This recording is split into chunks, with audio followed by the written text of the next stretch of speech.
اب میرے بھائیوں، یہ جو آیت ہے سورہ النساء کی آیت نمبر 80، یہ بھی قرآن حکیم کی چند اہم ترین آیات میں سے ہے، گھنٹوں اس پہ گفتگو ہو سکتی ہے، کریٹیکل آیت ہے۔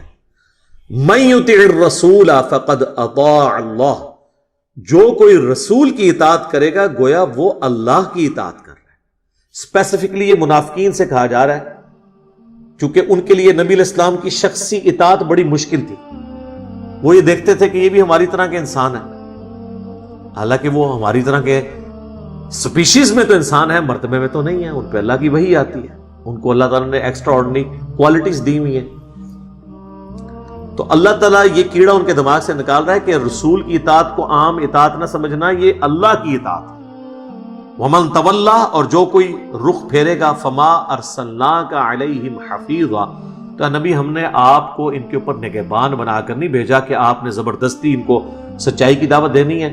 اِنَّا هَدَيْنَاهُ السَّبِيلَ إِمَّا شَاكِرًا وَإِمَّا كَفُورًا، بے شک ہم نے ہدایت کا راستہ تو واضح کر دیا، جس کی مرضی وہ حق قبول کرے، جس کی مرضی وہ روگردانی کرے۔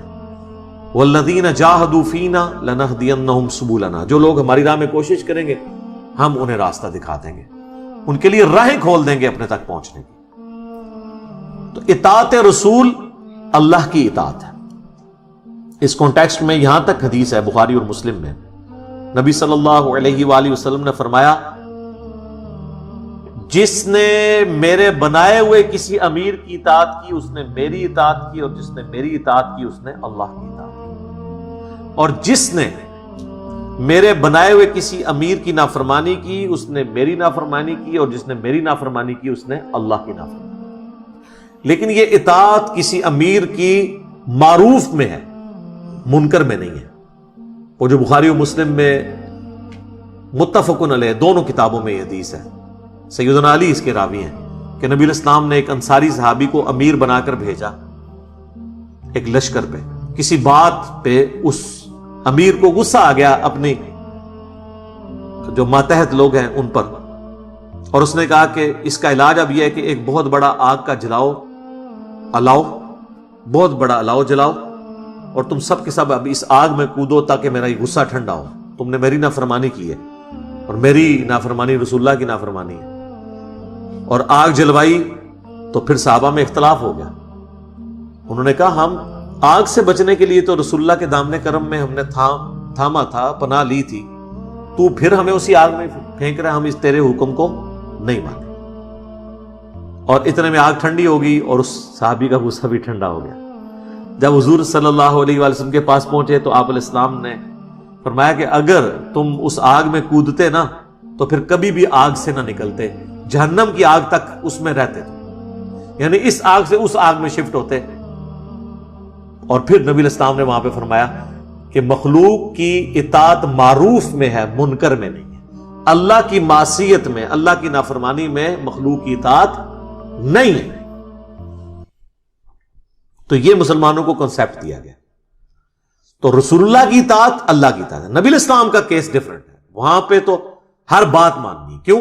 ما ضل صاحبکم وما غوا، نہ نبی تمہارے بہکے ہیں نہ کبھی بہرا چلے۔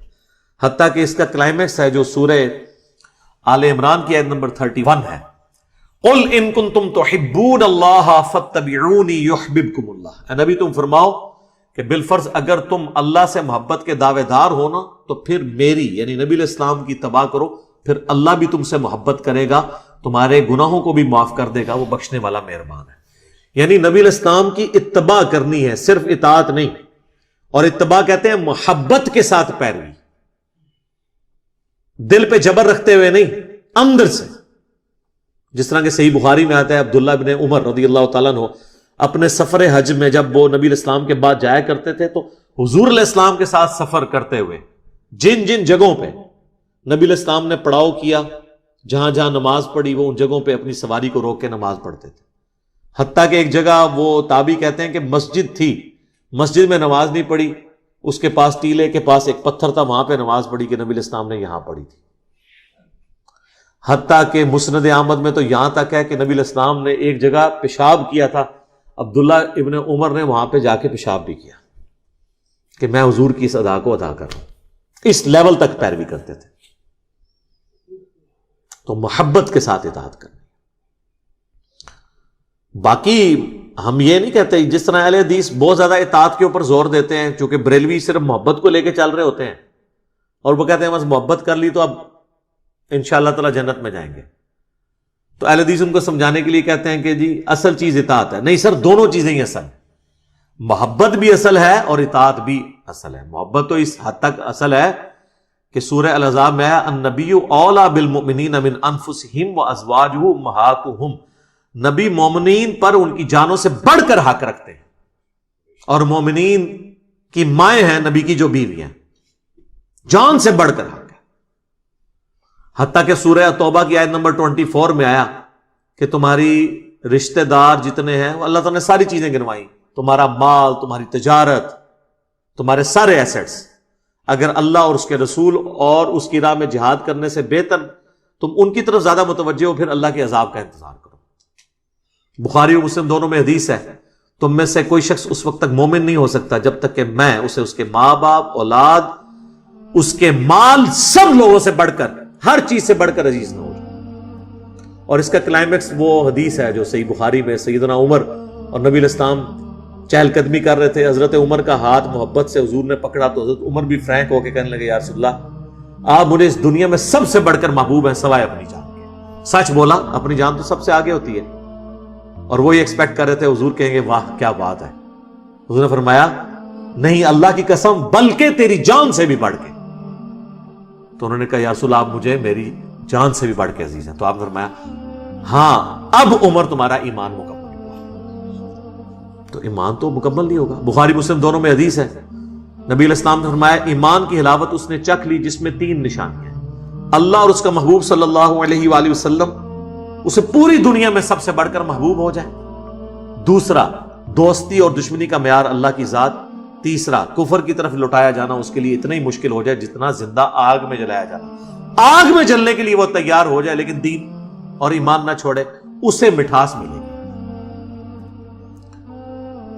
صحیح بخاری میں حدیث ہے محمد فرق بین الناس، محمد لوگوں میں حق اور باطل میں فرق ہے. جو ان کے پیچھے چلے گا وہ حق پہ، جو ان کو چھوڑ دے گا وہ گمراہی پر. اور صحیح بخاری میں ایک حدیث ہے، کنکلوڈنگ حدیث، اور امام بخاری سے لے کے ہیں کتاب و سنت کو مضبوطی سے تھامنے والا چیپٹر، کتاب الاعتصام بالکتاب والسنہ، کہ نبی علیہ السلام فرمایا میری پوری امت جنت میں جائے گی سوائے اس کے جس نے جنت میں جانے سے انکار کر دیا. صحابہ نے کہا یا رسول اللہ کس نے جنت میں جانے سے انکار کیا؟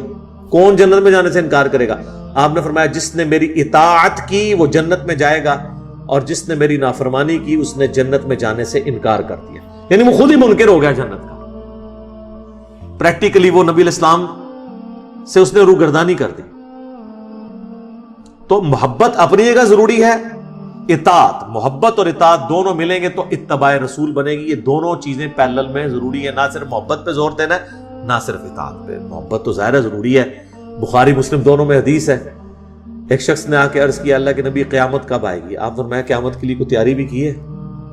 یا رسول اللہ زیادہ تیاری تو نہیں، یعنی فرض ہی پورے کرتا ہوں، باقی زیادہ کوئی میں نے ایکسٹراڈنری ایفرٹ نہیں کیا. یہ نہیں ہے کہ وہ نماز بھی نہیں پڑھتا تھا بالکل ہی کوہرا سی، نہ البتہ میں اللہ اور اس کے رسول سے محبت کرتا ہوں. تو آپ نے فرمایا انسان پھر قیامت والے دن اسی کے ساتھ ہوگا جس سے وہ دنیا میں محبت کیا کرتا تھا. انس بن مالک کہتے ہیں اللہ کی قسم نبی علیہ السلام پر ایمان لانے کے بعد ہمیں حضور کی کسی بات سے اتنی خوشی نہیں ہوئی جتنی اس بات سے کہ جو شخص جس سے محبت کرتا ہے قیامت والے دن اس کا ساتھ اسے نصیب ہوگا. پھر بخاری مسلم کے الفاظ ہیں، انس بن مالک کہتے ہیں اے اللہ گواہ ہو جانا میں تیرے نبی سے، ابو بکر سے، عمر سے محبت کرتا ہوں، گو میرے اعمال رسول اللہ، ابو بکر اور عمر والے نہیں ہیں رضی اللہ عنہما صلی اللہ علیہ وآلہ وسلم، لیکن پھر بھی میں تجھ سے امید کرتا ہوں کہ مجھے قیامت والے دن ان کا ساتھ نصیب فرمانا. ہم بھی اللہ سے دعا کرتے ہیں کہ ہمیں قیامت والے دن نبی صلی اللہ علیہ وآلہ وسلم کا، ان کے اہل بیت کا، ان کے صحابہ کا ساتھ نصیب فرمائے، ان کے ساتھ محشور فرمائے، اور جنت الفردوس میں اپنے محبوب صلی اللہ علیہ وآلہ وسلم کا پڑوس عطا فرمائے. آمین.